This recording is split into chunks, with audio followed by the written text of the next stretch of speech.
A basketball hero around here is treated like a god. I mean, how can you ever find out what he could really do? I don't want this to be the high point of his life. I've seen them, the real sad ones. They sit around the rest of their lives talking about the glory days when they were 17 years old. You know, most people would kill to be treated like a god just for a few moments. Welcome to Keeping the Nostalgia Alive, the Indiana Basketball Memory Show. I am your host, Billy Powell. Hopefully you guys are listening to this on Spreaker.com. You can also go to Spreaker.com/KTNA for any of our other shows. And you can also check out keepingthenostalgiaalive.podbean.com. And we have over 100 interviews on there from Kent Benson, Rick Mount, A.J. Guyton. I mean, you name, Dell Harris, you name the Indiana basketball legend, they're on there, and take a listen and subscribe to our programs. The gentleman that we're going to have on today, about 3 years ago I started this, and he was probably about my fifth show, and I was just barely wet behind the ears. And I wasn't smart enough to record this or have the technology or to understand how to record it. But after 3 years of stumbling in the dark, I have seen the light and am able to do this. And the gentleman that we're going to talk to today is a 1974 Indiana High School Basketball State Champion. He's in the Indiana Basketball Hall of Fame. He's a two-time first-team All-Big Ten. He was two times team MVP. He's a Purdue Boilermaker, and we're speaking to Walter Jordan. Walter, thank you so much for spending some time with us to help keep the nostalgia alive and taking some time from your busy day. We really appreciate it. Well, thanks, Billy. I tell you, you are amazing. We really appreciate all you do to promote Indiana basketball and just to bring back the memories. Some of the guys you've interviewed, I've had a chance to listen in. You do a tremendous job, and you're promoting our kids and our future and really letting kids know what they've missed, because we always say that something very, very special about Indiana basketball. We just set ourselves apart from everybody else in the world. So really appreciate you doing this. It's an honor to be on with you. Well, thank you for the kind words. Walter, tell us a little bit about where you were born and raised, your family, and who introduced you to the game of basketball? Wow, that's a long story. I was born in Perry County, Alabama. We moved north to Detroit, Michigan when I was about 3 years old. And then from there, my dad found a job and found work in Indiana, where a lot of his relatives and siblings had moved to. So we moved to Fort Wayne, Indiana. I was blessed to grow up in Fort Wayne, went to Hannah Elementary, Fairfield Middle School, and Northrop High School, and ended up playing my whole athletic career in the state of Indiana, Purdue University from there. So it's been a blessing. My three older brothers really introduced me to the game. I was blessed to be one of 7 boys and 10 kids. So I had 3 sisters, and my 3 older brothers, were basketball enthusiasts who loved to play basketball, 5-on-5. All of them played. And my one brother, Charles, he went to Indiana University. He's about 4 years older than me, and he was one of the first walk-on players ever to walk on and play for Bobby Knight. Wow. So Fort Wayne Northrop was a pretty new high school once you got to Indiana, wasn't it? Yes. In fact, when I grew up in Indiana, but busing came in '71. That's when they started the nationwide busing deal, and everybody went to Fort Wayne Central, all my other siblings, and being the 7th child, now the busing started, and we didn't like it. It was a lot of racial divide going on all around the country because of the busing issue that we had. And so we literally drove past 10, 15 schools en route to get into Northrop High School to play. And not, being ignorant and not knowing what was going on in the world at that time, I was just a young sophomore, because back in the day, high school was from your sophomore year to your senior year, not the 9th grade year to your senior year. So as a sophomore, we went out to Northrop High School. That's when our high school career started. And we had a lot of the same racial problems that most high schools had at that time. But the bottom line was, thanks God for sports, from our track team, our cross-country team, our football team, some of those older schoolmates of mine who were just tremendous winners. They brought that winning attitude. Sports brought the entire school together, the student body together. Those guys that I ended up fighting with, we ended up loving each other as being brothers, and we're brothers for life. We talk to each other regularly, even to this day. 40 years later, we're like best friends and brothers, and it was just a magical ride. And all that stuff we saw, we learned, and nuggets that was passed on to us really helped us along the journey, really improved my basketball, desire to play basketball, and desire to play for something bigger than myself, to play for my classmates, my teammates, my school, that pride factor, the cheerleaders, the student body. It was an experience I've never experienced in my life, even now, the closeness we had, the family we had, and there was something designed or for us to do what we did, be able to win a state championship, even though my junior year, our high school team was better talent-wise than it was my senior year. Was there anybody growing up before you got to high school? Did you have a favorite NBA team? Did you have a favorite college team? Did you have a favorite player that you kind of emulated or enjoyed watching? That's amazing you would ask that question because back in the day we had 3 television stations and the TV was going off. We didn't have all the sport events they have now thanks to ESPN. So what I saw was WGN back in the day, the Chicago station. So we would get the Bulls, we would get the Cubs, we would get the Bears. Those are all our favorite teams. We didn't have the Colts at the time, and of course I love the Pacers. They were our ABA team. We didn't get a chance to see them a lot on TV. I remember listening to the games on the radio. Radio was my thing because I used to listen to the high school game of the week. I would listen to Notre Dame with Austin Carr, Pistol Pete at LSU, and all those guys, Calvin Murphy, they'll be on the radio, college basketball radio, and we listen to the games on the radio. We all literally sit around in the family room, all 7 boys listening to Austin Carr score 40, and Pistol Pete comes back with 44, and Rick Mount was scoring, 38. That's how we listened to basketball. So we never got a chance to visualize these guys very much or see them very much. We had the NBA game of the week on Sundays in the NBA season, one game on CBS, I think it was, once. So, whenever chance we got a chance to watch or listen to basketball, that's how we grew up. We had to have huge vision and be visionary and picture things going on. And we'd sit there and discuss that after the game. What do you think he did here? We were visualizing in our mind. When the announcer was saying he catch the ball in the wing, 15-foot out, 12-foot jump shot, we had to visualize that. So that's how I remember growing up with basketball, even the high school games. I remember crying after a high school basketball game when Fort Wayne Central, which the schools my brothers went to, crying after they lost the game on the radio. I remember crying in the 8th and 9th grade when they got beat, and that's when it started to become a passion of mine. There wasn't AAU like there is today. I mean, how did you guys? Was there a particular park that you guys would go and play, or a gym that you guys would play in? And were the teammates that were on your '74 state championship team were those the ones that you would play with?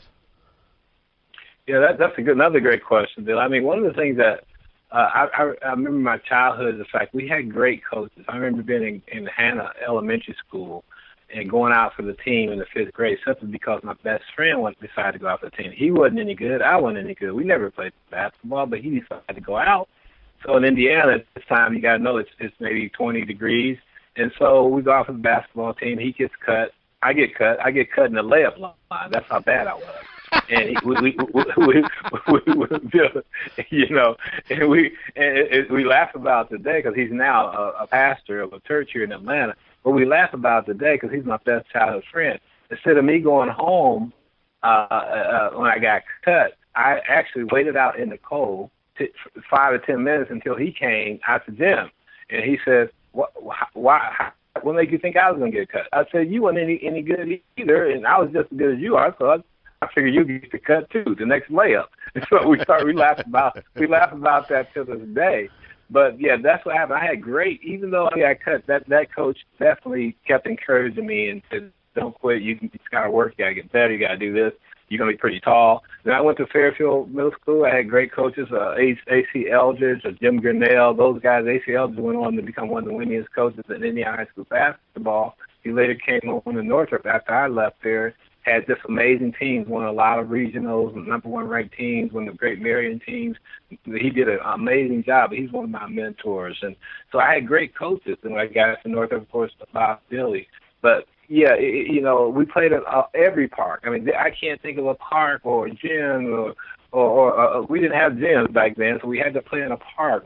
Every park you can think of, we played. I remember literally playing basketball. My older brothers, they had a passion for it too. We would just get in. We never had to worry about if anybody was at the court. We had a ball, and it was 7 boys, so we had enough to play.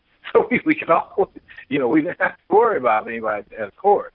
So we played at places like the Reservoir Park, a place called Fire Station, which was Fire Station built a nice outdoor basketball court. We played at McCulloch Center. We played at Jennings Center. We played at Bass Park, Bowser Park, Show Park. I mean, you name it, we were playing it. And we were going from park to park a lot of times in the summertime because, as long as it wasn't dark, we were good. We'd get up in the morning. That's what we were going to do. We were going to go play basketball. We didn't have the technology today, and these kids got going. We didn't play AU basketball. We didn't know anything about AU basketball. These kids today, they don't want to go work on their individual skills. We go play one-on-one tournaments with our family. And I played against my 3 older brothers who really were really good basketball players. They all could do something different, and they used to beat my butt. So that's what we did, and it didn't matter. It was never too hot. It was never too cold. In Indiana, I remember shoveling off the snow in the wintertime. That's what we do in Indiana. People look at us like we're crazy. I'm sure you hear the stories all the time where we get out there. It's just what we did. We gloves on, we would play. But that's what we did in Indiana in basketball. And that's what we did growing up in my childhood. That was a fun time today. It's one of my most favorite memories of going in those parks and again with your teammates, future teammates, in your family, and just playing a 3-on-3 or 5-on-5 basketball. Walter, you said that the year before you guys won the state championship in 1974 that you felt that was a better team than the team that won the state in 74. Tell us a little bit about that season and why do you feel that way? We had just amazing talent. I was a junior. Mike Goff was another Indiana All-Star, went on to Murray State and finished 13th leading scorer in the country his senior year. And people forget about how good Mike was. I call him a 20-20 guy. He's a guy that can give you 20 points and 20 boards every night. That's who he was. And when you go play, and you play with guys like that, and we grew up together, grade school, middle school, high school, and together. We played together every year. James Wimley also grew up in my neighborhood. He was the other starting forward who could just really rebound the basketball. Tom Madden, who was like a brother to me, he was like a point guard who was just unbelievable. Everybody knew their role, but those were the guys that was coming back my senior year. We had lost 9 seniors. My junior year, there was 9 seniors on that team, and I got the start. I'll never forget it. You might know this name. We were playing against South End Adams. And South End Adams, my sophomore year, they had played Fort Wayne North, and South End Adams was very, very good. They went to the Final Four. Dan Herman, the helicopter, some other guys. But Jimmy Webb was like an unbelievable player going to Cincinnati. He had scored 40 points on our varsity when I was a sophomore playing JV. And then we had just got beaten by Fort Wayne Northside in our second game my junior year. And they played really well. There's a great team. So we were playing South End Adams, and Coach comes. By the way, first game my junior year, I actually played like 2 minutes, and I probably had 6 points. And the bottom line was we were going to play Jimmy Webb, and so I wouldn't figure anybody's game plan. So Coach comes in the locker room, and he says, anybody here who's going to want to guard Jimmy Webb, they're coming to our home court. They're ranked like number 2 or 3 in the state. And they said, anybody wants to guard him. So I rushed and raised my hand thinking everybody wanted to raise their hand. But I looked around. I was the only one that had my hand up. and so I didn't know that was a good thing, a smart thing or not, but I had my hand up. I didn't care. I just wanted to play. I figured if I'm playing against my older brothers who's pretty damn good, I'm not going to be afraid of this guy. So long story short, Jimmy Webb comes in, and they're like top 3 or 4 teams in the state, and they're really good. And they come and we play up our home. He scored 40 the year before. He scores 28 this game. I scored 16 points, and we win the game. So now all of a sudden, now I'm a defensive stopper. All of a sudden, now I'm guarding all the top scorers on every team, regardless of position. That's how I got in the lineup. And we had like the returning that year. We had 8 of our top scorers coming back from when I was a sophomore on that varsity. So this is the second game of the season. And so we went on. We had some unbelievable athletes on that team, guys that went to play Major League Baseball. guys who were leaders on the football field, went to Arizona in football. I mean, we had some guys that was awesome in every sport, because back then we were just so dominant in every sport. My high school was. And those guys I looked up to. And I ended up starting, and I ended up taking a lot of their minutes, and then I ended up getting better. We was 24-3 my junior year. We only lost 3 games my junior year, and we played a tough schedule. And we got beat one game away from the state finals by Anderson with Roy Taylor and Tony Marshall, that team who was undefeated, who should have won state championship our junior years. And so we come back, and we end up meeting them again in the same spot, the same place, one game away from going to the state Final Four my senior year. So 1 year removed. That's what happened. So we was 24-3, even though that was the best talent. We had unbelievable talent. My senior year, we had chemistry, we had leadership, we had toughness, we believed in each other, we played for each other, and we were determined to get it done. And there was no fear factor when we met Anderson again a year later, and that beating the number 1, 2, and 3 ranked teams in the state to win the state championship. You know, all the legends that I have on this show, I always ask this question. Like I had Dave Magley on the program, you know, from the South Bend area, and you know, shooting Dave, yeah, yeah, and you know, the Gary team, South Bend, Fort Wayne. You guys pretty much beat up yourself. There would because of the way the tournament is set up, there would probably be a lot more state champions from that area if you guys didn't have to beat up on each other. There's absolutely no doubt about it. Absolutely no doubt about it. And I may be wrong, but I doubt it. I'm at Charles Barkley right now. But in '74, you look at the Fort Wayne basketball area, getting out of the sectionals was one of the toughest things you can do. We had a north side who was always tough. They had unbelievable athletes, 6 or 7 kids that went on to play college basketball. You had Concordia High School. They had the great late Eugene Parker, who was just one of the top 5 players in Indiana, hands down, who never got out of Indiana because he went to a small school and didn't have a lot of help. But he was an incredible player. He proved that in college. But he never even was mentioned as the Indiana All-Star. Then you had a team like South Bend. They had a big kid named Reggie Bird. His brother was John Bird. Reggie went on to play at Florida State, I think, and Reggie was a big-time basketball player along with comedic skill. You had teams like Elmhurst, who was some of the best teams of talent you had in the state. We never got out of the sectionals because we beat each other up. Wayne High School. We had schools that just beat each other up every year. The biggest thing we wanted to do was get out of the sectionals. We didn't get a chance to play like a Christmas tournament like these guys play now, when they have the SC tournament in Fort Wayne, the holiday tournament, all schools play against each other. We never played in that. We only played the regular season games, you know. Then we played the great teams in the region, because there's always great teams in Elkhart, South Bend. We used to play, and Warsaw was always really good. You know, all those schools, Richmond, we used to go to Richmond. We used to go to Anderson. We used to go play all these top schools. And so we always felt we had a little chip on our shoulders that we were not only representing Fort Wayne North, we were representing Fort Wayne, because we felt we never got any respect.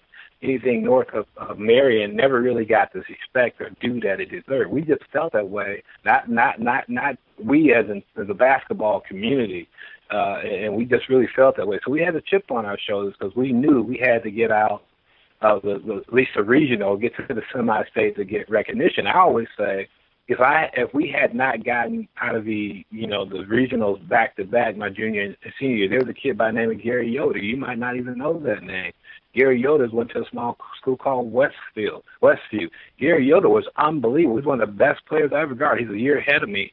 But Gary Yoder, I don't want to say he went to Cincinnati, but this kid was unbelievable.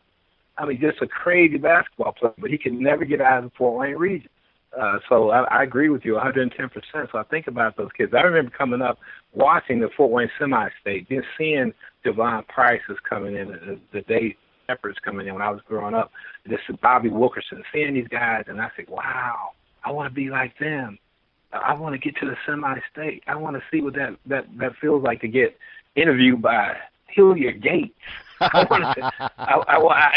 Hilliard was my man. That was my dream, because you had done something great if you got interviewed by Hilliard Gates. If Mr. Gates interviewed you, that means you've done something great. And those all those visions, those memories contribute to my vision and my belief that, hey, we can win and we can do this and we all can get to interview about Huey Gates. I just tell the guys that, they would start laughing at me. But that was like a big deal to me, you know. So, just so blessed, so blessed. Walter, what was the atmosphere like in your guys' gymnasium? I thank God I'm sharing this story with you, the personal story, but I think it's a good one. It brings me everything to perspective. I was just so blessed because of the way I was brought up by my parents and my family. Never saw color, never saw this and that, never believed that, this wasn't anything that we could accomplish. That's just how we was brought up. So coming to Northrop, I remember in November, late November, we're getting ready to play Northside, our arch rivals, and I knew my mom had cancer, but no one told me she was dying. And I remember a week before that game, my mom passed, and around Thanksgiving time, and my school, my team, everybody would come to my house. I didn't go to practice. I didn't go to school. After practice, all my teammates would come over. All cheerleaders would come over. Classmates would come over. Didn't matter what color they were. They would come over and just show up. I mean, in droves. Cars are parked a block away in the heart of the inner city. And you got white kids and black kids and blue kids and brown. It didn't really matter. They were there. Teachers would come see me, 3 or 4 times during that week. We were going to play our arch rivals, and I'm thinking I'm not going to be able to play. We buried my mom on Thursday. The game's on Friday. So this is the start of my senior year. So this everyone will know that, like I tell people all the time, that wasn't me that senior year. That was my mom. That was God. All those prayers she had prayed. This is what was going on, and I didn't understand until years later. But that first game in Northside, I remember it Thursday night, and at the funeral and the wake, and then all my classmates come over. My brothers get together with me and say, Mom would want you to play. He said, your teammates is there for you to play. They've been there for you. You need to go out there and pray and play for Mom. And so, your classmates. So I prayed about it. Didn't know if I'd be able to do it, but I got to the gym. I'll never forget. We're playing at my home court, and we seat, I don't know, anywhere 6,000 people in Northrop. And so the JV was playing, and I'll never forget it. I walk in. There's no way I could walk to the locker room without walking through the stands, the fans. So I get in the gym. I walk in the locker room. I have my bag with me, and literally people start standing up cheering. And it wasn't just Northrop High School people. It was Northside High School people. You got to remember, I was not a star player my junior year. I was a role player. No one knew about me. No one talked about me. No one was saying, well, I'm going to do this and Northrop's going to be there. We lost 9 seniors. So I walked in the locker room. I'm literally tearing up because I finally figured out halfway through they're cheering for me. Wow. And I get in the locker. I get goosebumps telling the story. I go in the locker room. I'm just tearing up. And my teammates who were already at the game, most of them came in the locker room and started hugging me. And it was just, these are 17, 18-year-old kids and start hugging me. And I just stood there. I stayed. I couldn't go out and watch the JV. I just stood there and prayed. I said, Lord, I just need some strength right now. Long story short, we ended up beating Northside. I hit 2 free throws, 1 and 1, to clinch the game. Wow. And that was the start of my senior year. That was the start of something that was totally, I say, beyond my control. And people always say, this kind of stuff is sound corny. That's real. And that changed my total, complete life that senior year. What happened, it was just amazing. And I sit back and think all the time. I just say, thank you, Lord. That's all I can say. I thank you, Lord. And the rest. So what? Sorry. That's okay. That's all right. That's an amazing story. Do you still have it fresh in your memory too? On when you took the court to practice before the Final Four down in Bloomington. Oh, no question about it. See, that's what I mean. How I had told my brother, because between my sophomore and junior year and my junior and senior year, my brothers were at IU. They were students at IU, and my sister was at IU. So 3 of my siblings were at Indiana University. They were there in summertime, so I would come down to the Hyper Building in the summertime and work out and play in the Hyper Building. I was a huge Indiana University fan because my siblings went there. George McGinnis, all those guys, I loved them, okay? So everyone had assumed that later on, because I wasn't an IU player, but later on I became a high major player my senior year, but everyone had assumed that I was going to go to Indiana. Everybody. IU, Bob Donowald used to come see me all the time, you know, Michigan State, Marquette, all those guys, my final 5 choices. But when I was at Bloomington, I used to tell people, I said, March 23rd, 1974, I said, we'll be here playing for the state championship. My brother, get out of here. You guys lost 9 seniors. You guys suck. You guys are not going to do anything. And they were trying to motivate me, you know. And I said, okay, we're going to prove you. I said, we'll be here. I knew the date. I had went on and found out the date, time, we're going to be here in Bloomington. I told my sister, get ready. Tell your friends we're going to be there. And so all year, things just went, start falling. I started getting my teammates to believe in it. We used to talk about it all the time. What's that date, Walt? What's that date, Walt? What's that date? And they started to say, March 23rd, we're going to be in Bloomington. So the whole team bought into the vision. We bought into the vision. So I remember that very, very well. I remember going to Anderson. We were in our bus. We had to sign and pet rallies and all that stuff. Then we take the bus around 69 heading to Bloomington. And guess what? An Anderson State Trooper stops our bus to give us a speeding ticket.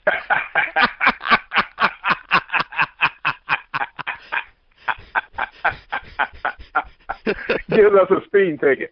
So I remember that very, very well. So we get we check in, we go to the union building where we're staying, and you know, we just talk. I remember being just in awe of Assembly Hall with 17,000 seats. Yeah. I remember being shoot around like, Lord, where in the world have we gotten ourselves into?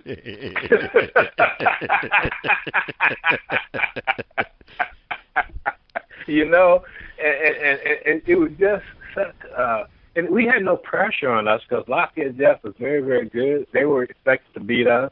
Jeffersonville with Wayne Walls, who was just, in my opinion, the best high school player that wasn't 74, even though Bird was in that class. At that time, I felt that Wayne Walls was the best player in Indiana. I just felt that way. Later on, we know what happened. But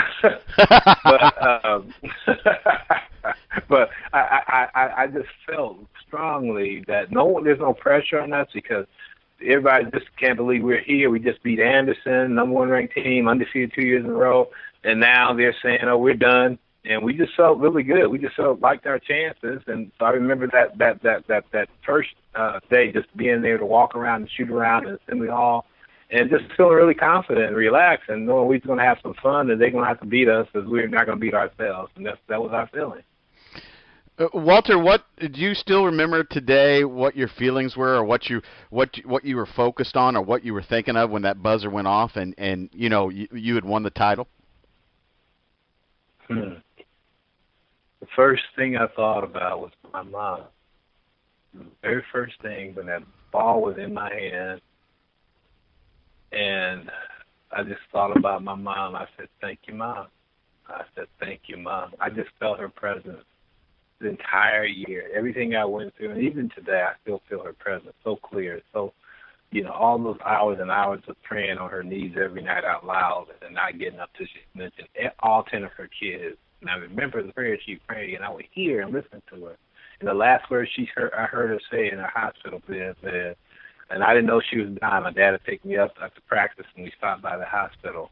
And I walked out the room so they could say goodbye, and I could hear my mom say to my dad, "That boy gonna be a pro.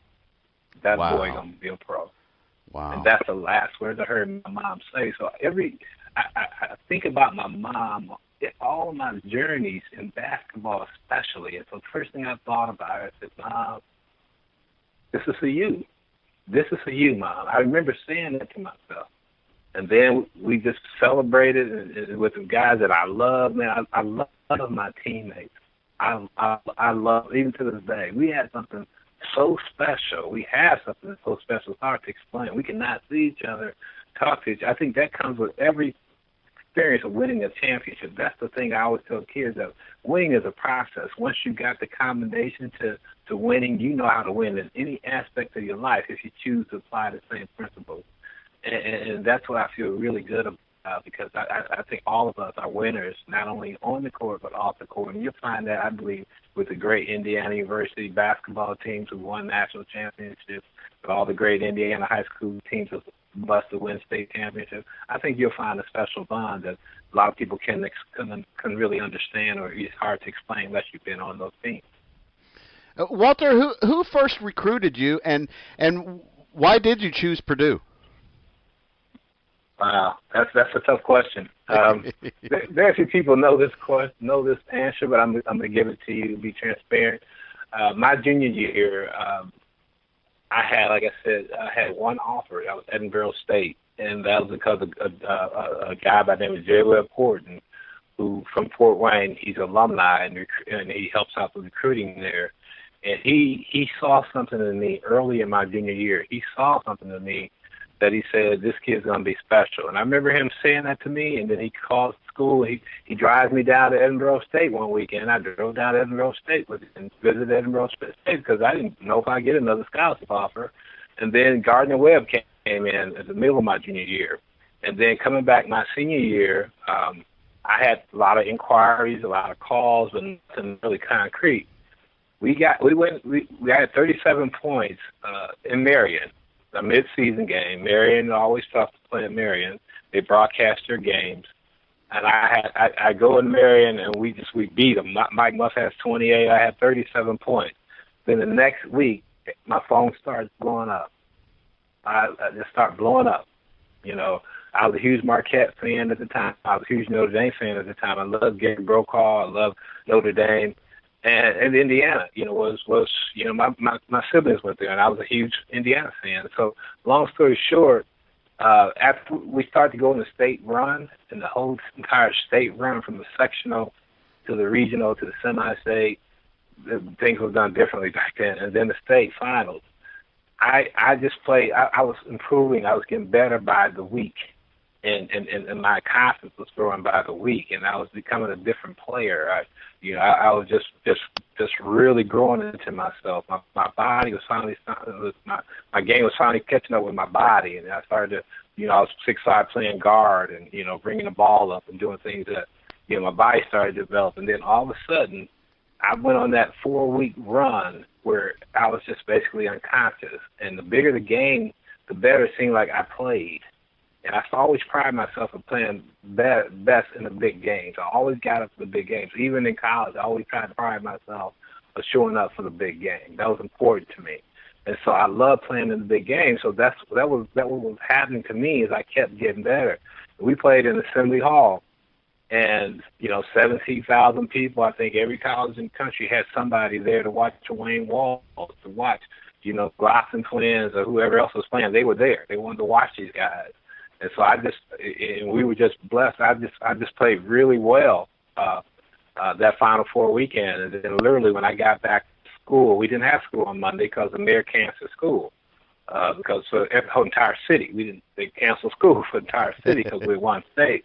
So on Tuesday, I come back, literally overnight, Coach Dilly comes to my homeroom class, and there's a box, a huge box. I would say probably, I'm not exaggerating, 65, 70 letters in there from college coaches, handwritten letters, handwritten letters. The next day, Bob Dunawall, Coach Orr from Michigan, Bob Dunawall, Coach Orr, and the guy, Flynn, I think his name's Flynn, he's from Michigan State, okay? They all show up the next day to see me during school. The next day. And I'm being blown away that this just happened, that this just really just happened. So it was like, okay, what do you do? And then just met with my family and decided where I really wanted to go. The only school that I really wanted to go to that was in the hunt that didn't offer me was Notre Dame, and they didn't offer me. And I always used to wonder why that never happened, because that would have been my pick. That would have been my dream school, because I grew up a huge Notre Dame Austin Carr fan. So that made it pretty easy from that point. I didn't have to worry about Notre Dame. So when did you decide on Purdue? It was a really tough choice. It was unexpected. This is a funny story. You'll get a kick out of this. Because Purdue had assumed that I was going to go to IU. Everyone was saying I was going to Indiana University. Everyone. So I went to Eugene Parker calls me up, and I had so much respect. It was hard to find the guys my age that I had that kind of respect for than Eugene Parker. I love Eugene Parker. I've watched him since he was a sophomore. I didn't really know him that well as a sophomore, but I watched how he played, how he carried himself, what he did for his team. And we became pretty close between my junior and senior year because my goal was to not let Eugene Parker outwork me that summer. That was my goal. To my junior and senior, he's not going to outwork me. He might have, but have been close. I promise you that. But he had called me up and said, "Hey, I'm going to drive down to Purdue. They want me to come up. Do you want to ride with me?" I said, "Yeah, I ain't got anything else to do." I said, "Yeah, let's ride." So rode to Purdue. Gene Schultz was in there, and they was telling Eugene he's the number one recruit in front of me. You know, he's the number one recruit. We need a guard. We need a point guard. We need somebody who can do what he can do. And there's Adi Matthews who was supposed to show up that weekend from went to Illinois. You might know that name. Mm-hmm. He was supposed to show up to be there, but he didn't show up. So a couple times in our conversation, went out to dinner, hung out, Coach Schultz accidentally called me Adi Matthews. Okay? So it just started off too good, right? So I'm sitting here being I'm there at Purdue, and Michigan's blowing up my phone, Michigan State. I'm sitting there, why in the hell am I here? You know? And then, but on the way back, Eugene said something to me that I'll never forget. He said, "Walt, I know he called you Adi by mistake a couple times." He said, "But when we first started talking, all he talked about was Walter Jordan. And he said Coach Childs felt like he couldn't get, that he didn't have a chance to get me, and felt I was only there because of Eugene." And Eugene said, "Man, I would love to play with you for 4 years, man. It would mean the world to me." And he said, "You know me, Walt." And I said, "You're exactly right." He said, "We can room together. We have a great time. We can help, maybe, get to the Final Four." And Eugene's talking this. Eugene basically told me on being his teammate than Purdue did, and because they just believed they were out of the picture. And then I told Eugene I would consider it, but Coach Schultz needed to call me. He called me right away and said, "Well," he apologized. He said, "I know you can play. That's not an issue. I know you probably can start for us right away." Boom, boom, boom. He said, "If you consider us, we, of course, we'd love to have you." And next thing you know, I was a Purdue fan, and I ended up signing with Purdue, which completely shocked everybody, including my family. And now, even though there's 4 IU degrees in my hometown, in their homes, guess what? They're Purdue fans today. So it worked out. It worked out. What did it mean to you to be named to the Indiana All-Star team, and what was that experience like? It was scary, to be honest with you. It was flat out scary. I mean, here's guys that I have read about.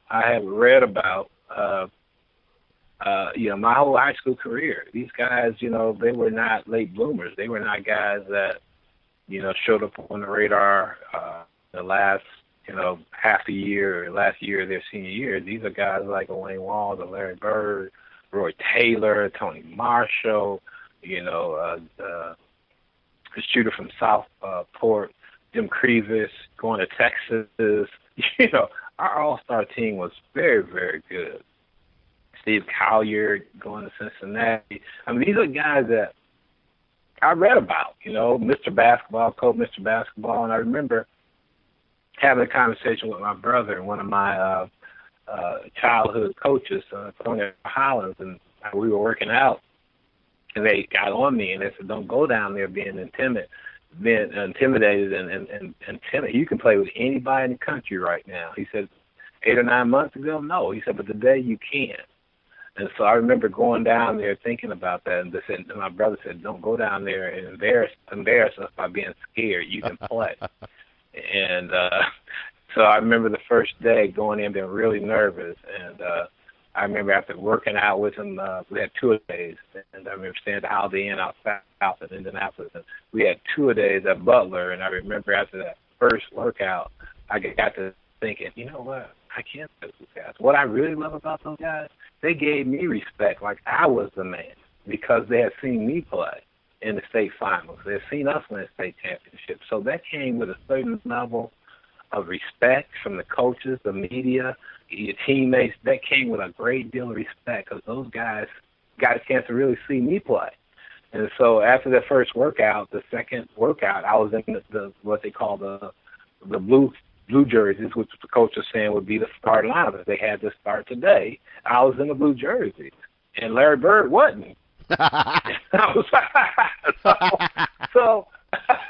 I was like, what the hell? but we know the end of that story. But the bottom line was, you can't take yourself too serious. You got to be humble and you got to work. And you all got to prove yourself. And that's something I learned the hard way. Respect everybody but fear no one. And I think I had a great series with Russia. We played the Russians. We played Indiana, played Kentucky twice. So, we had a great team. Wayne Radford was my roommate.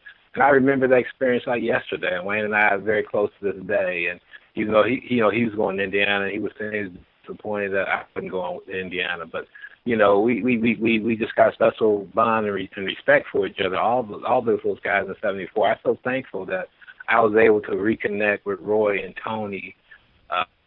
Roy Taylor, rest in peace, bless his heart and soul. But we were able to connect later on in our lives. I remember having a reunion in Indianapolis, the '74 reunion, and Roy was there, and that's when he told me he had cancer.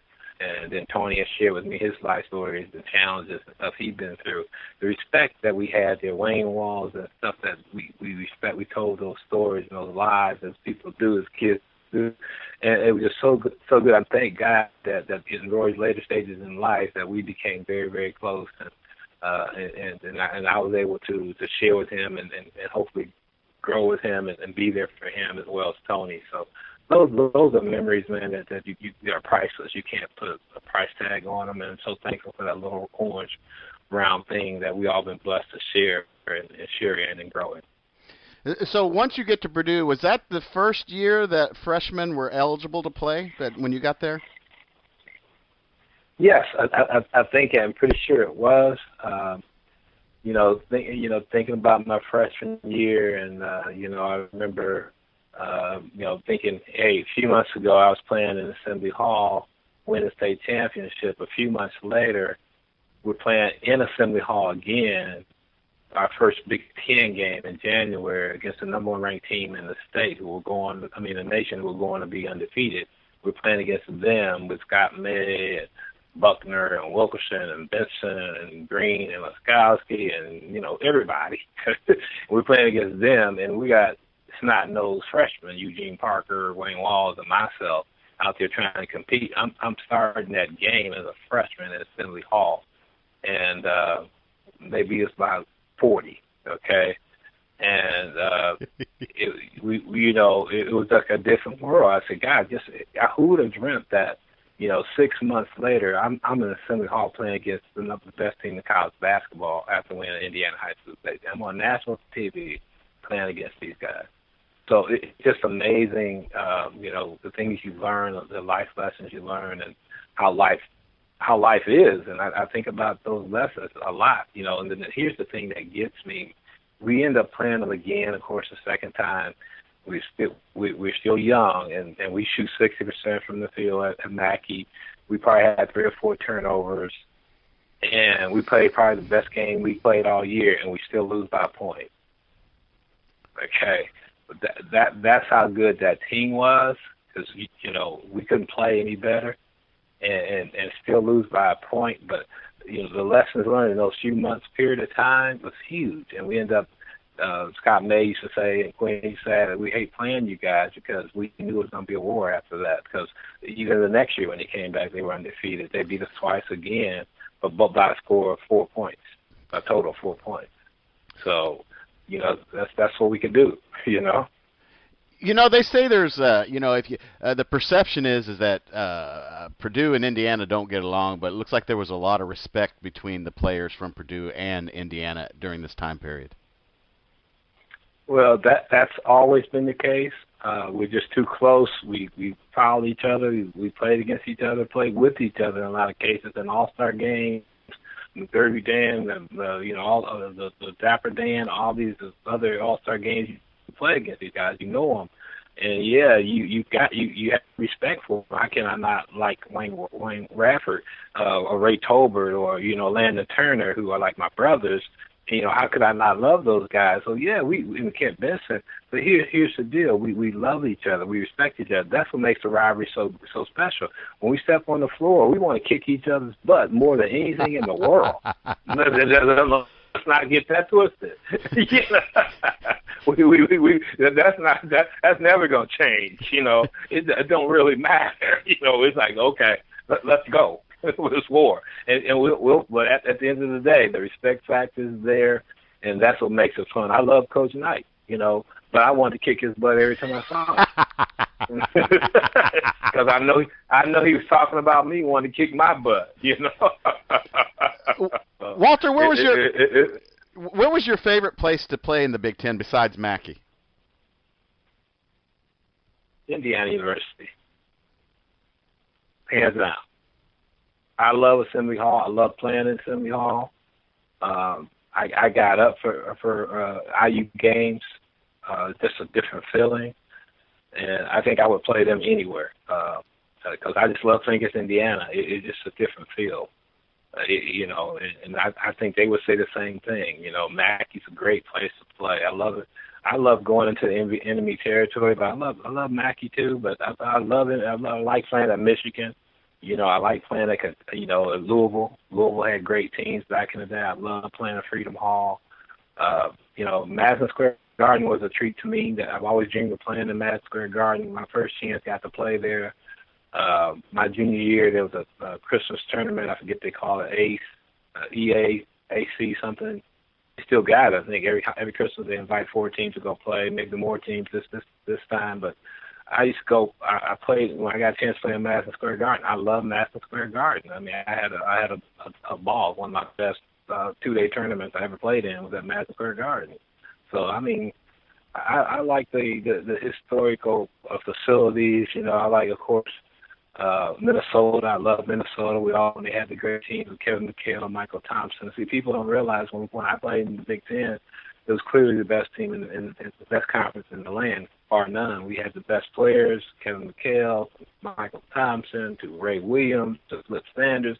At Minnesota, everybody had NBA players. Everybody had top personality coaches who were strong coaches. Big Ten was clearly the best conference in the land, bar none. You can even discuss the ACC or the SEC or anybody else. The Big Ten was the best conference in the land.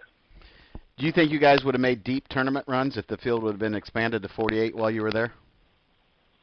There's no question about it. We never finished any worse than third in the Big Ten. We got invited to one dance. And like I said, you're talking about, the teams that you look at the Big Ten. When I was in the Big Ten, we always had 2 teams in the Final Four. We always had 2 teams, So, yeah, if they got the third team in there, there's a pretty good chance that I had all 3. We got beat, and we had to play North Carolina at North Carolina. They were ranked 4th in the country, first round of the tournament. We had to play North Carolina at North Carolina, first round of the tournament. Okay, they had field forward. They had all the great coaches, O'Corn. Guess what? We had a 6-point lead with a minute and a half to go and got beat. If we beat North Carolina, we going to the Final Four. So we that team in my junior year, when Indiana had graduated Scott Benson, Scott May, and all those guys, we beat North Carolina. That's the tournament draw. Okay, we finished second, I think, in the Big Ten that year, and we get North Carolina at North Carolina in the first round, number 4th ranked team in the country. Damn. With 32 teams, and we believe we're going to win. It don't really matter. The 6-point lead with about a minute and a half to go, we should have won the game, but we didn't. So. You know, we're coming fresh off of the Olympics and watching the United States do another thumping through the Olympics and getting the gold medal. Tell us about your World University experience and winning the gold medal with that, and your teammates, and what that meant to you. Wow, it's one of the highest honors I've ever been blessed to have to represent your country. It was a great experience. The tryout was a great experience. It was held at the University of Louisville. I was just excited to get an invite. Get some great players and great names, which whom I won't mention, that tried out for the team. Went on to have great NBA careers who didn't make that team. And so I was honored to be one of the 12 players that was selected by Coach Crum and the staff to make the team. So that was in itself was a great honor. And being able to not really understand how big that was, because when we flew over there out of New York, the whole plane was full of U.S. athletes from all different sports, and you get to meet some of these unbelievable. One of my dearest friends was Ann Meyer, who ended up marrying Drysdale from the professional baseball world. But Ann Meyer and her brother was Dave Meyer. Ann and I became real close on the Sofia, Bulgaria, for the 3 weeks we were there. But being able to practice at the University of Louisville and and get to meet and room with Phil Hubbard, who was at Michigan, and Larry Bird and Cindy Moncrief, and Darrell Griffin, all those guys, Calvin Nat, you had all these guys, Dave Rovazine. You had some guys there who really had passion for basketball, who was great people. And of course, we messed with each other quite a bit. In fact, Larry used to tell me, because we had just beaten them my sophomore year, he used to tell me all the time that we can't wait till the day I was going for the state championship. He knew the day they were going to play Purdue, and I'm thinking, oh, it's Indiana State, please, they can't beat us, right? So we were riding each other all the time because we knew we'd play each other. We were going to play Louisville. We were going to play Field twice. So we ride each other all summer, and so that was a lot of fun, just a lot of fun. And I was telling our Purdue guys when we played Indiana State, you guys got to get ready. We had just played Louisville. We had just played Alabama. Both of them was ranked top 10. We had just beaten them both. They had West Cox. Louisville had some great players, and we had just beaten them. And so now we got to go to Terre Haute, who this is their biggest game on their schedule at the time. No one knew who Indiana State was. So Larry had those guys so far, man, that was we couldn't even, Eugene Parker, now you couldn't even go out and do a pregame interview that they wanted to do before the broadcast, because they had basically had every seat, every fan in the seat. They were loud, too loud, we were left to the interview. And so I went back to the locker room and said, we got to get ready to play, guys, because this is crazy. And they played their butt off. I mean, they wanted it, and we coming in a little bit cocky, thinking we were better than we were. We just, we were ranked, we were the ranked top 10 team. We just beat Louisville, and and they kicked our butt. And but those are the kind of things you remember a lot. And so playing on the World University game team, it was really good. It was a great experience. It was an experience I'll never forget. I remember the fight against Cuba, where we literally had a fight. We had a 10-minute fight where we couldn't find a security guard or officer. Before that, you'll see them everywhere. But this particular time, it seemed like somebody paid them to get out of the court. So we were at the end of our bench, and these guys, big and strong and athletic, running at us and just throwing punches and chairs and everything. It was amazing. It's amazing. A couple of our kids got hurt. James Bailey from Rutgers got cut. Had to get some treatment. And it was really dangerous. I mean, you had the only option you had was to fight back.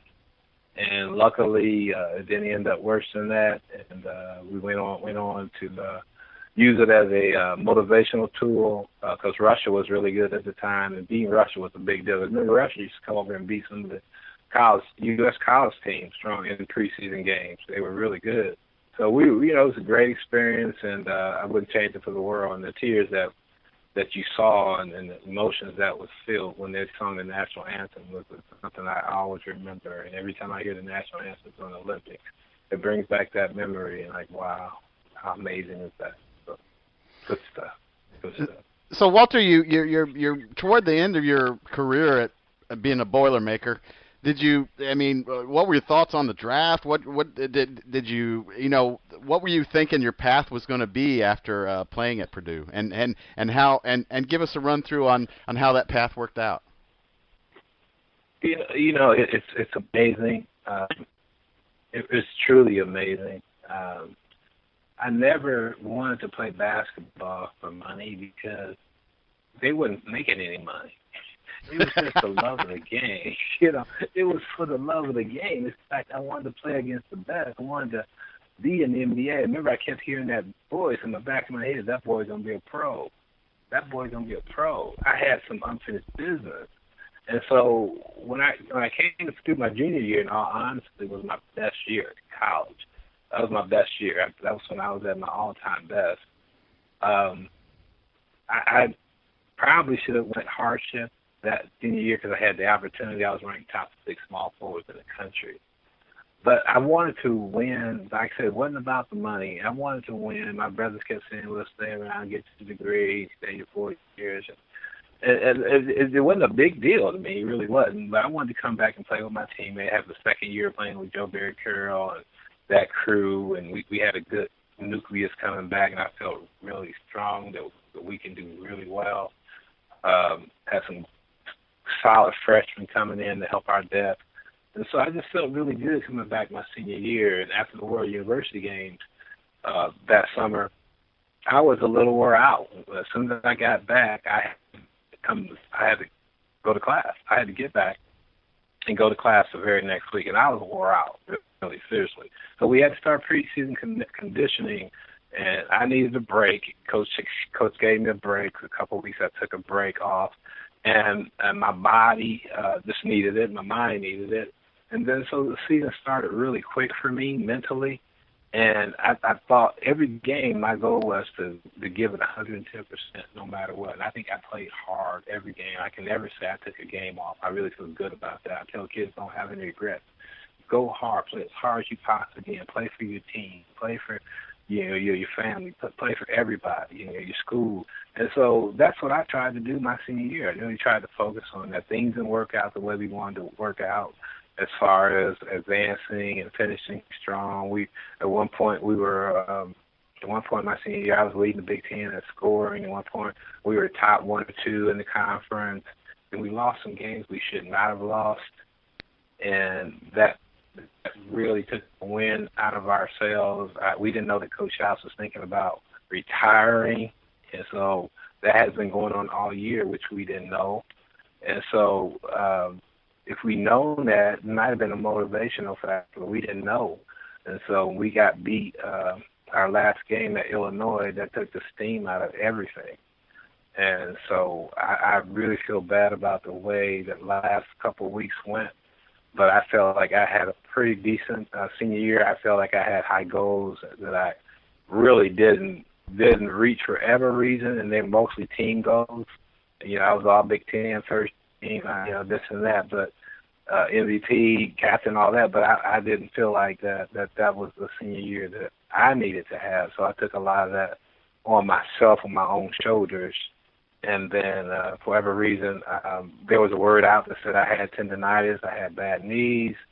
That word got out to the pro people. Instead of me going first round, which I was projected to go even the day of the draft, that didn't happen. So, and a lot of people was blaming that on Coach, and a lot of people was blaming it on why would they say that? He never missed practice. He never missed a game. I just had tendonitis, which was a growing pain, which is going to go away.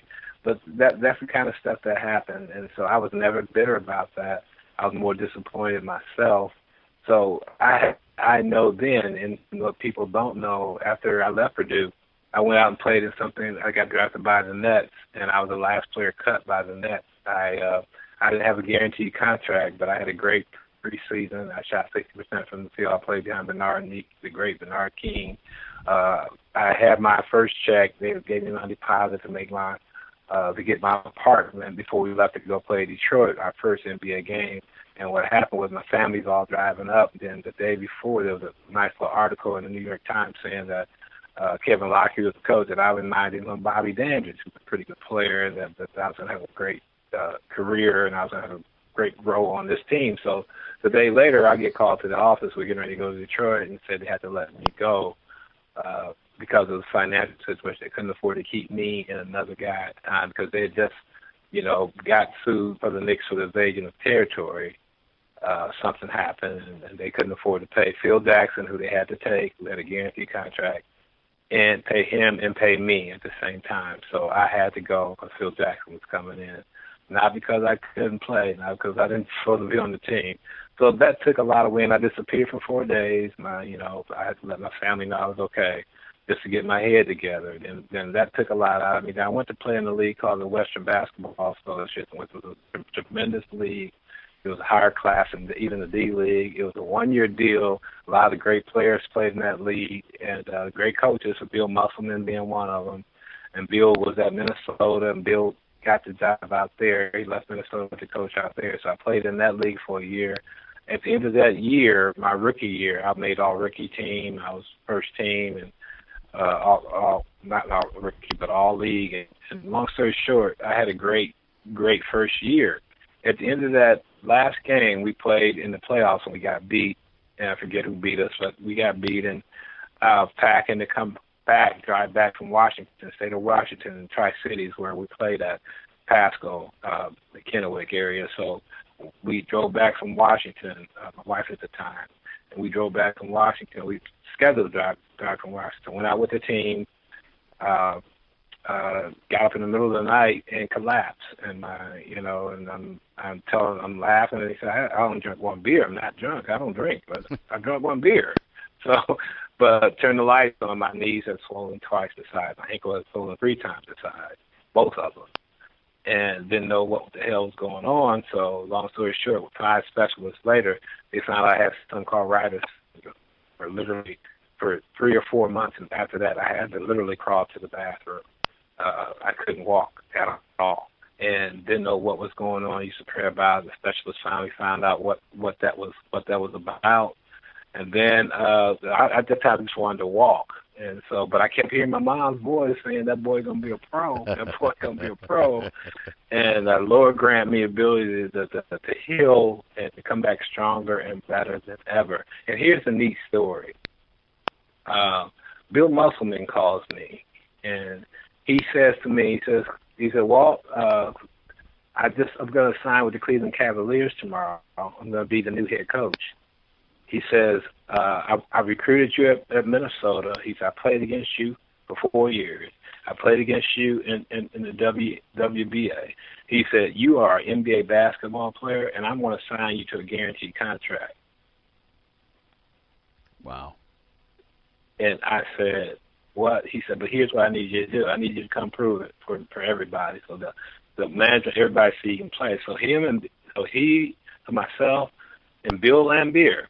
Bill Lambier was at Notre Dame. We both was invited to go play out to Cleveland in the Summer Pro League in California, in the Summer Pro League. So we played a full schedule, about 10 games, and we played for Coach Musselman in Cleveland. And after that, that summer, Bill and I signed our first pro contracts together for the Cleveland Cavaliers.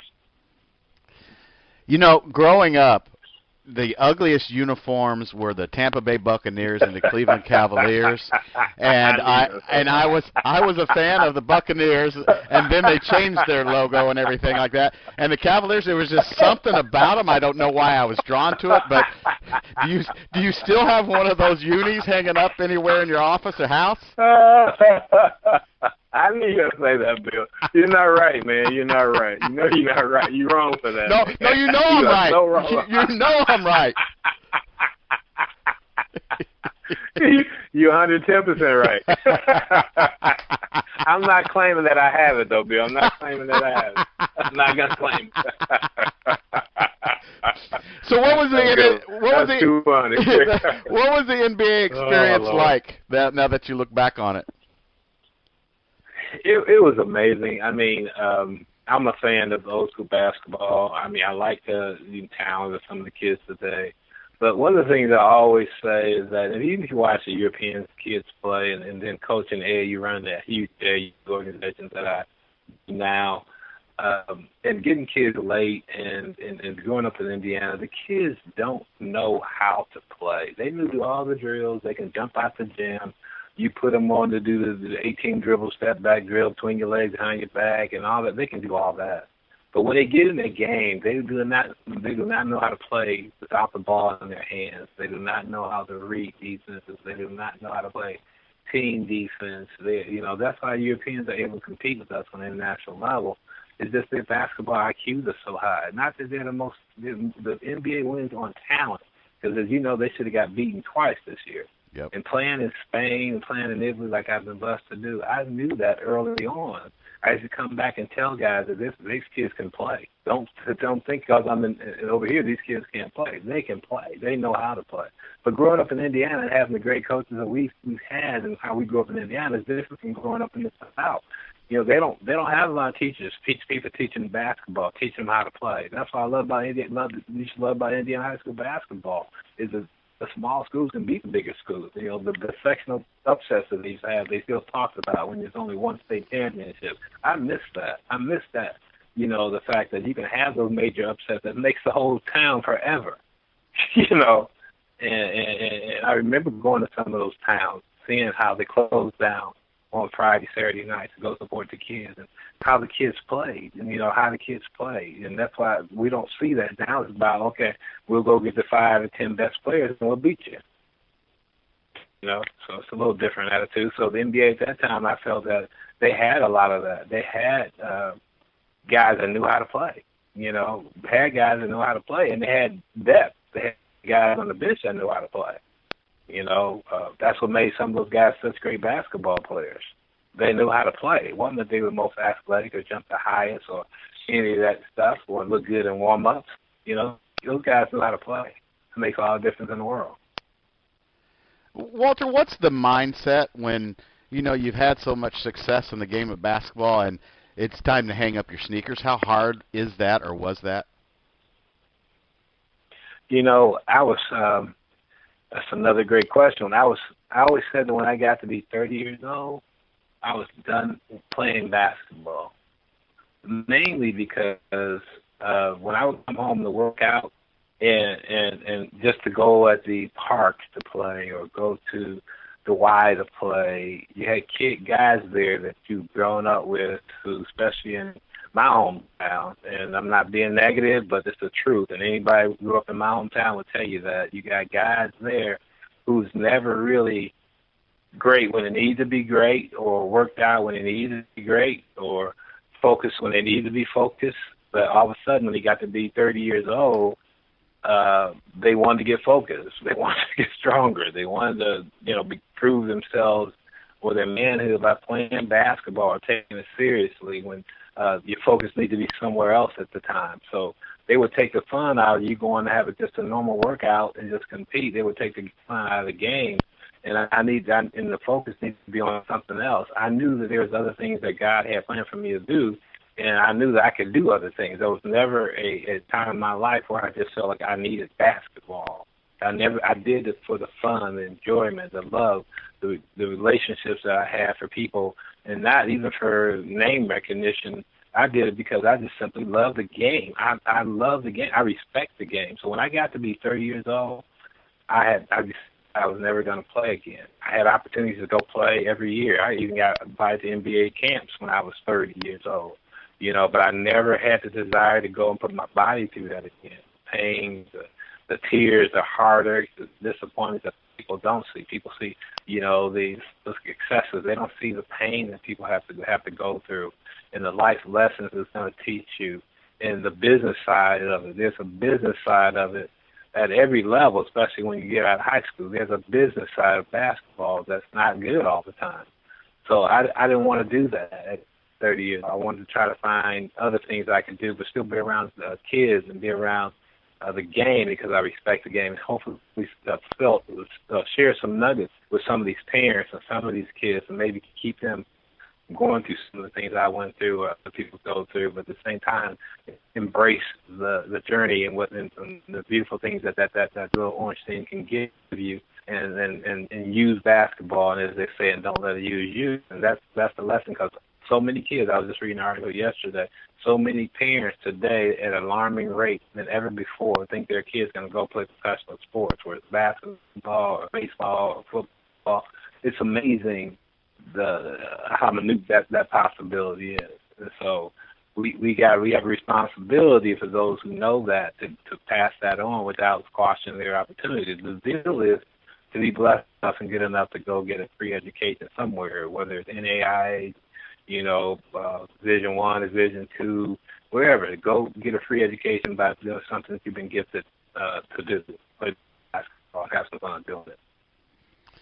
Walter, it's always interesting when I flip through social media. There are times where I'm kind of down, or I'm thinking, oh, poor me, and then I'll read something that you post, and it really is uplifting. And God has given you a lot of obstacles and some hurdles. And can you tell us about your family? Tell us about your kids a little bit. Wow. Yeah, you really make me cry, man. Well, I apologize, but I just think that what you have become is because of some of the stuff that you've gone to, and I just want people to know everything that about Walter Jordan. Wow, Billy, thank you so much for sharing that. As we get older, and I know that, and our listeners know, there's a group of people that always want to see you a certain way from your childhood, the mistakes you made, the bad decisions you made, the one time you might have done something that you really regret, you wish you hadn't have done. There's a group of people you have to understand that always want to keep you there. And most people respond to negative more than positive. Anybody can be negative, but we all need people to lift us up. People can't afford all of us to be negative. I have pity parties like everybody else, but I choose not to share those pity parties because my faith is so strong, and I know that God gave me that pity party for me to overcome it, to share with someone else that may be going through the same thing, who maybe need to be lifted up. And so be it. Because if I'm not positive, it's going to bring me down. It's going to bring a lot of the people down with me who's looking at me, kids who I've coached. Most of the things I post is there for kids who I've coached and parents who I talk to on a daily basis while I get inundated with phone calls, which I'm grateful to do. When my phone stops ringing, when someone needs me, I'm in trouble. That means I'm not doing my job. I'm not being responsible. I'm not giving back. I'm not touching anybody. But I love it when parents call me and they got questions. Maybe not the challenge, but I'm blessed because I can relate to any of them, because most of the times we've been through it. At 60 years old, you've probably been through it. You probably got a little wisdom. You probably got a little, in life we all have to struggle. And anyone who haven't been through any struggle, they haven't lived. So we have to be able to share that too. We are so crazy about all the negative crap that's going on now with social media and the political tone of the world and what's going on. It's just not right. It's not right. I don't care if you're elephant or a donkey or a blue or you're black. It's right and wrong. It's either right or wrong. If you're demeaning people, or if you're looking down on people, if you're thinking you're better than other people, if you're not being truthful, a lie is a lie. You can take a duck to eagle school, but at the end of the day, he's still going to be a duck. So we have to understand that it's all about growth. It's all about growth. It's not trying to be better than anybody. If you can lift somebody up just a little bit.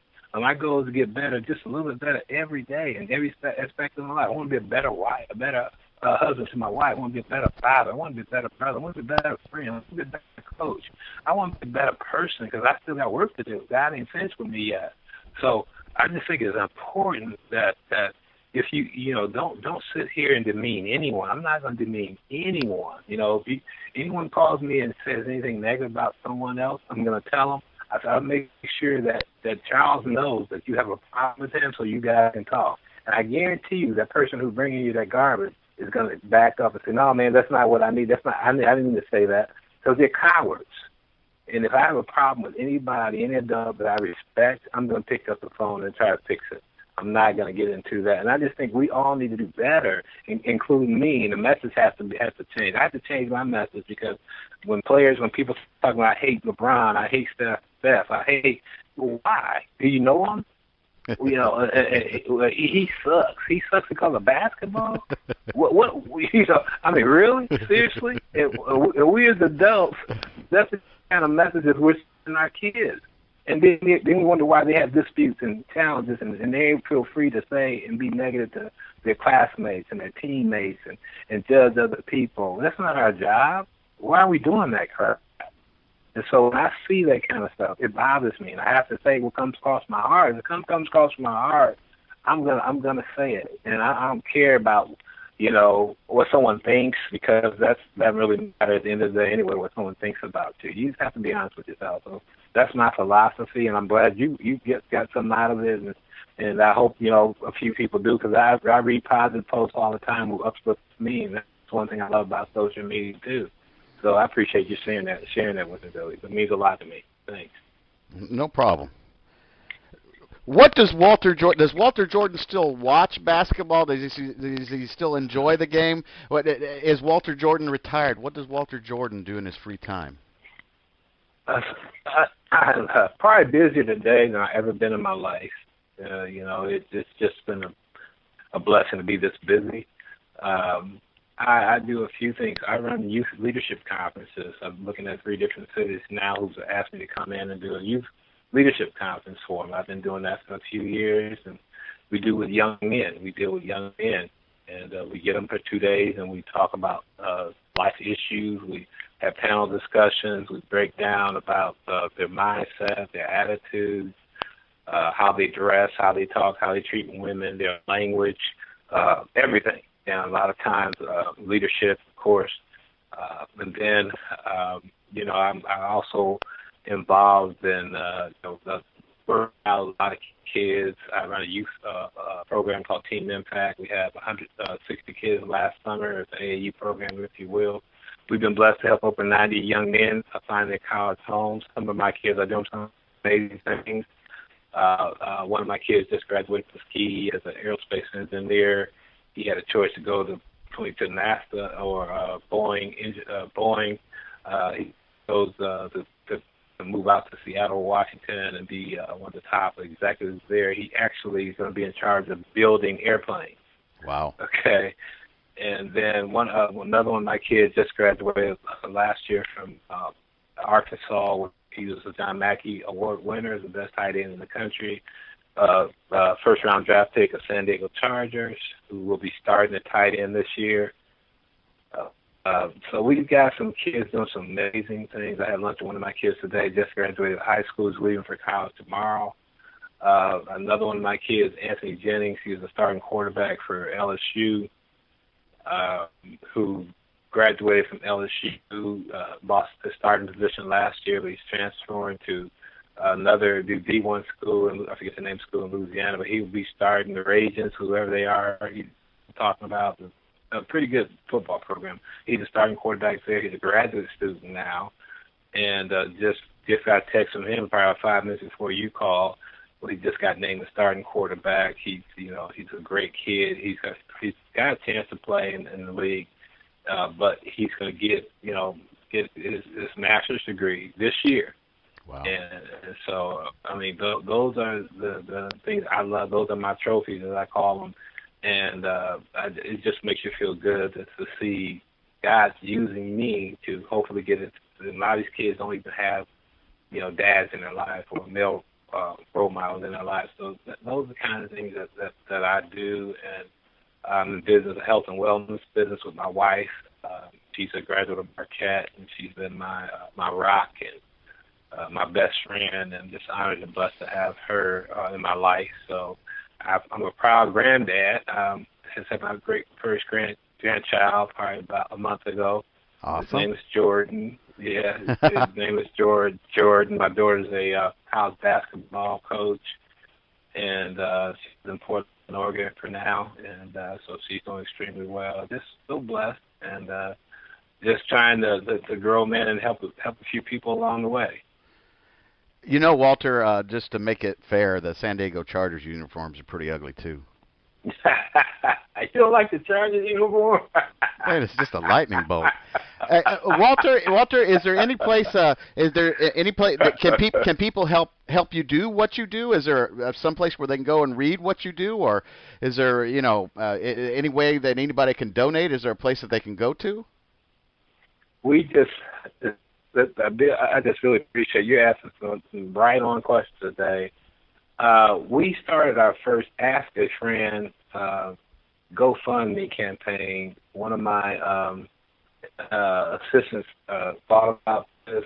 We just started it last week, and we haven't even hit let it out yet, but we will be doing it in the next couple of days. Ask a Friend campaign. For the first time, we've got people that I've individually reached out to that I know they would help, and they've already helped. And so we haven't let it out to social media yet or anything like that, but I'm trying to figure out the best way to get that link to people. So if anybody's interested in helping any of our kids, because this is the first time we've done it in 25 plus years that I've been doing our youth leadership. There's 25 families I help try to reach out to the business community from economic disadvantaged families. They're mostly single moms who need our assistance, have multiple children, but they always want to participate in our program. So every summer, I try to help 25 of those families. And so if anybody interested in donating or helping, please email me at walterjordan34, walterjordan34@gmail.com. I will get you the information. I will get you the link. We would truly appreciate anything you can give. It's never too little or never too much, but our kids need so much, and anything you give, trust me, we'll truly appreciate it, and it'll make a big difference in these kids in our program. I certainly would appreciate it. Thanks for asking, Billy. Appreciate that. No problem. Walter Jordan, with all the negativity that's going on in the world, this was an amazing and uplifting program, and I'm sure everyone will enjoy this once we put it out. Thank you so much for your time. Bill, keep doing what you're doing, brother. We so much need it, and I so much appreciate your effort. I know this is a lot of work, and people might look at this and say it's not, but I know the work you put into it. I can see your passion all over the place, and we truly, truly, truly, truly do appreciate you, man, and I mean that from the bottom of my heart. Thanks for having me on. I appreciate it. Thank you so much again.